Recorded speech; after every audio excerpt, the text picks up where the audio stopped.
تو اب ہمیں پتہ نہیں چل رہا کون سی رات ہے. پھر آ جاتی ہے سورہ انا انزلنا. سورہ انا انزلنا میں آپ کیا پڑھتے ہیں؟ انا انزلناہ فی لیلۃ القدر. ہم نے قرآن مجید کو شب قدر نازل کیا. تو پتہ چلا 30 راتیں نہیں 3 راتیں ہیں جن میں نازل ہوئی. یا 19ویں کی رات ماہ رمضان، یا 21ویں کی رات، یا 23ویں کی رات. اب اس سے ذرا آگے چلیں. لیلۃ القدر ہے کیا؟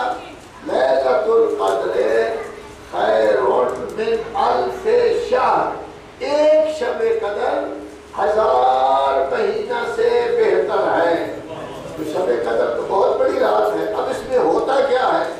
تنزل الملائکۃ والروح فیہا بإذن ربہم من کل امر. ایک تو ڈھیر سارے ملائکہ آتے ہیں اور ایک ملائکہ کا سردار جبرائیل آتا ہے. یہ آتے ہیں کس کی طرف سے؟ اللہ کی طرف سے. کیوں آتے ہیں؟ اللہ کے اوامر لے کر آتے ہیں.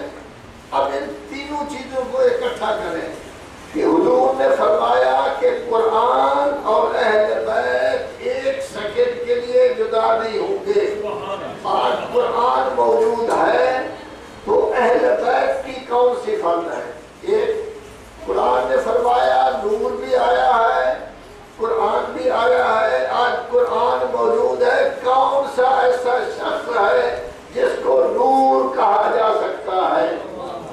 اب قرآن فرما رہا ہے کہ انا انزلنا، ہم نے ملائکہ آ رہے ہیں امر لے کر. میں آپ سے پوچھتا ہوں، ملائکہ جب وہاں سے اور جبرائیل آتے ہیں اللہ کی طرف سے اوامر لے کر اور الامر کے پاس آتے ہیں، وہ الامر پوری دنیا میں کون ہے؟ امامہ تو نہیں ہو سکتا. امامہ تو نہیں ہوگا جو غیر مسلم ہے. پھر کون ہے؟ کیا شاہ عبداللہ ہے سعودی عرب کا؟ مانتے ہیں آپ کوئی الامر ہے؟ یا اردن کا بادشاہ ہے، عراق کا بادشاہ ہے، کون ہے؟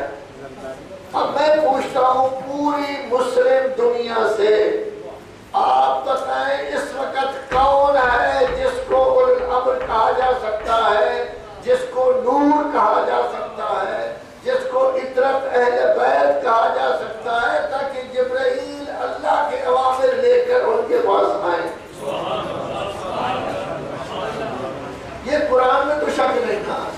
جب قرآن کہتا ہے نور اور کتاب نے ساتھ رہنا ہے تو قرآن تو آج ہے. پھر وہ کون ہے جس کو نور ہم کہیں گے؟ جب یہ کہا گیا ہے کہ اطرت و اہل بیت ہمیشہ اکٹھے ہوں گے، اللہ کا رسول کہہ رہا ہے ایک سیکنڈ کے لیے جدا نہیں ہوں گے. اس وقت سوال یہ پیدا ہوتا ہے کہ اطرت کی کون سی فرد اس وقت موجود ہے؟ جب قرآن کہتا ہے اولو الامر کے پاس اوامر آتے ہیں، ہم اپنے مسلمان بھائیوں سے پوچھتے ہیں کہ آپ کے پرانے امام تو گزر گئے جتنے تھے، آج تو آپ کا کوئی امام نہیں. جب کوئی امام نہیں ہے اور ہر زمانہ میں امام کا ہونا ضروری ہے، امام نہ ہو تو مردار کی موت انسان مرے گا. میں پوچھتا ہوں بتاؤ کون ہے جس کو امام کہا جا سکتا ہے، اطرت کہا جا سکتا ہے، نور کہا جا سکتا ہے؟ نعرہ حیدری.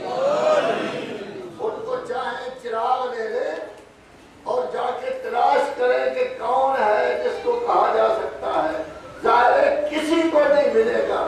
لیکن اے ملت جعفریہ کے جوانوں اور بزرگوں، آپ کو فخر حاصل ہے کہ آپ یہ کہہ سکتے ہیں ہم رسول کے بھی ماننے والے ہیں، اللہ کے بھی ماننے والے ہیں، ہم زندہ قوم ہیں. ہم آپ کو بتاتے ہیں کہ نور کا کون سا فرد موجود ہے، اہل بیت کا کون سا فرد موجود ہے، اور الامر کون موجود ہے. آئے آپ کو بتائیں وہ 12واں لال ولایت امام مہدی ہے جس پر تمام ہم مناتے ہیں.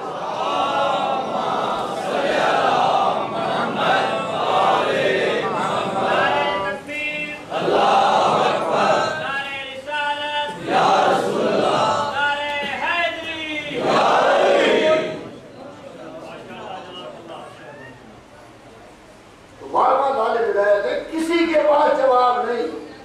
یہ طے مر جائے اور اپنے زمانہ کے امام کو نہ جانتا ہو، وہ مردار کی موت، مردار کا معنی اور بھی ہو سکتا ہے، اس طرح میں نہیں جانتا۔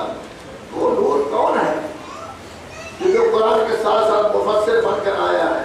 اتنا تو اہل بیت کا وہ فرد کون ہے جس نے قرآن کے ساتھ ساتھ رہنا ہے؟ وہ کون فرد ہے کہ وہ عمل جس کے پاس آتا ہے؟ کسی کے پاس کوئی تعین نہیں۔ آپ بتا سکتے ہیں کہ امام زمانہ اجل اللہ تعالیٰ فرجہ الشریف،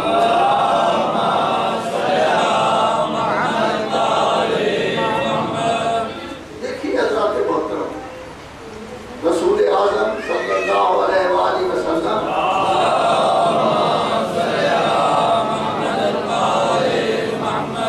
انبیاء کے سردار، مولا کائنات، اولیاء کے سردار، اور یہاں تک امام زمانہ اجل اللہ تعالیٰ فرج الشریف کا تعلق ہے، ان کے بارے میں کہا گیا ائمہ کے سردار اور اوصیاء کے سردار،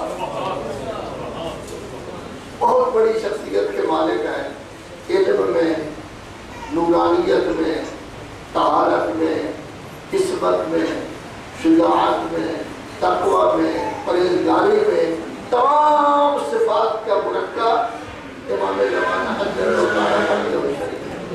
ہم ان کو ماننے والے ہیں، یقیناً ہم ماننے والے ہیں۔ جب ماننے والے ہیں تو ایک طرف ہو نور اور ایک طرف ہو خاک، ان کا کوئی جوڑ ہوتا ہے آپس میں؟ خاک تو تاریخ ہوتی ہے اور نور جو ہے وہ روشنی روشنی ہے۔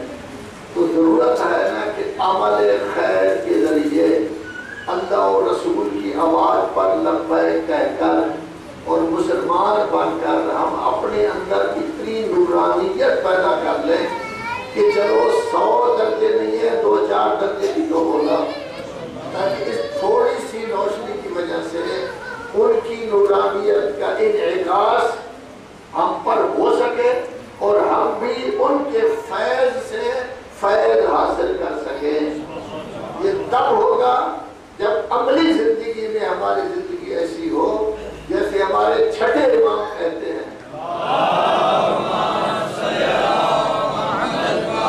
اس محلہ میں شیعہ رہتے ہیں، اسکارپی میں شیعہ رہتے ہیں، وہاں پوچھا جائے سب سے بڑا عالم کون؟ ان کا نام ہے۔ سب سے بڑا ظاہر کون؟ کسی شیعہ کا نام ہے۔ سب سے بڑا سخی کون؟ کسی شیعہ کا کام ہے۔ سب سے زیادہ دفاع عامہ کے کام کرنے والا کون؟ کسی شیعہ کا کام ہے۔ سب سے بڑا ڈاکٹر کون؟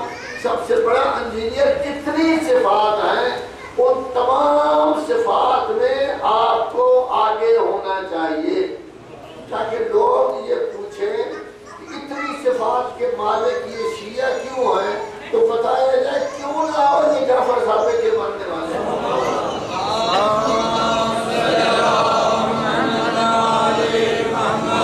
یہ دو چیزیں جب امام قریب آئیں گے تو اس وقت خانہ کعبہ کی دیوار کے ساتھ اپنی پشت لگا کر اعلان کریں گے اپنی آمد کا۔ کس زبان میں کریں گے؟ عربی زبان میں۔ تو عربی ہمیں تو نہیں آتی، ہم لوگوں کو آتی ہے عربی، ظاہر ہے کہ عربی زبان میں اعلان کریں گے، لیکن اللہ تبارک و تعالیٰ کا یہ انتظام، امام کی یہ منزلت کہ دنیا کی جو سینکڑوں زبانیں پائی جاتی ہیں ان تمام زبانوں میں لوگ، ہر شخص، عورت، مرد، بچہ، حتیٰ کہ جو ماں کے پیٹ میں ہوگا وہ بھی باقاعدہ امام کی آواز کو سنے گا۔ تو ترجمہ بھی خود ہو جائے گا عربی زبان کا، ٹیلی فون کی ضرورت نہیں، موبائل کی